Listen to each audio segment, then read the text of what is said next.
এই মুহূর্তের মধ্যে সব থেকে বড় খবর, রাজ্যের বিরোধী দলনেতা শুভেন্দু অধিকারীর বিরুদ্ধে নতুন এফআইআর দায়ের কোনো বাধা থাকলো না। কলকাতা হাইকোর্টের বিচারপতি জয় সেনগুপ্তের একক বেঞ্চ শুক্রবার এই রায় ঘোষণা করেছে। 2021 সাল থেকে শুভেন্দু অধিকারী যে রক্ষা কবচ পেয়ে আসছিলেন তা প্রত্যাহার করা হয়েছে। এখন থেকে তার বিরুদ্ধে আদালতের অনুমতি ছাড়াই এফআইআর দায়ের করা যাবে।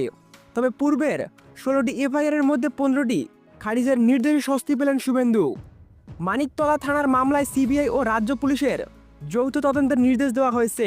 এই তদন্তে স্পেশাল ইনভেস্টিগেশন টিম এসআইটি গঠন করা হবে, যেখানে সর্বোচ্চ 12 জন সদস্য থাকবেন। এর মধ্যে 6 জন সিবিআই ও 6 জন রাজ্য পুলিশের এসপি পদমর্যাদার আধিকারিক থাকবেন।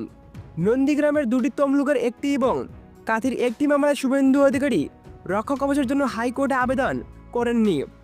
বিচারপতি জয় সেনগুপ্ত জানিয়েছিলেন, এই মামলাগুলিতে রক্ষা কবচ চেয়ে আবেদন করলে আদালত তা বিবেচনা করবে।